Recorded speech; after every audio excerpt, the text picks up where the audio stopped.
So in 2023, I was one of the few people who went to go see The Flash. I wanted to see the Flash movie.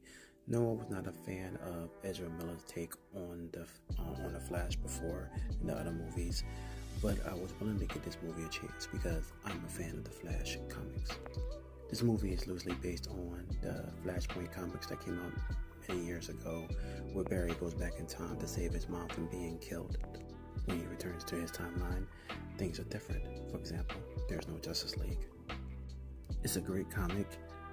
It's even better animated film. I think the animated film is actually better than the comic. I actually prefer that over, but check it out if you haven't checked it out. So Miller is back as a Flash, and I think they played the Flash very well in this. I can honestly say this is the first time I thoroughly enjoyed this version of the Flash. I like how they brought up the fact that he was kind of annoying in the other films. I like how mature he was inside this too. Later on he becomes more mature, but I like how mature he was inside this. I love the special effects in this.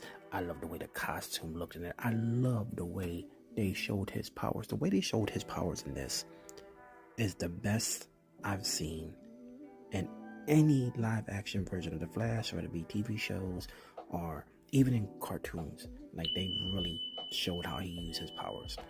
So my favorite Batman is Christian Bale, but my second favorite is Michael Keaton. It was so good to see Michael Keaton back as this role.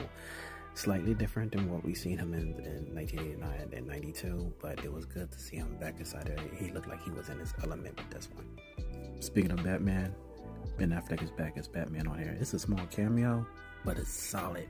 I loved everything he did inside it. Even that little goofy part on the bridge.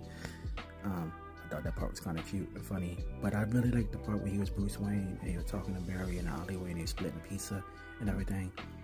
A little bit older, but cool. Wonder Woman finds her way inside us again. Yet another cameo by her. But it was good seeing her. Actually, this time I prefer her appearance in this than how she was in the Shazam movie. I talk about Supergirl for a little bit. I wasn't a fan of this version of Supergirl. Didn't like the way she acted, didn't like the way she talked, didn't like the way she looked. Sorry, she just didn't do it for me. I felt like she was kind of out of place with us. Now, don't get me wrong, this movie does have its issues. It has a lot of issues. One being the humor. It's very awkward. Another thing is, I said earlier the special effects were good, but there's parts of it that look kind of clunky and weird. As cool as it was to see the other heroes and it being a multiverse, it would have been better if it was just its own Flash movie. Just a Flash versus one of the Flash villains. But sue me, I liked the film. I enjoyed the film.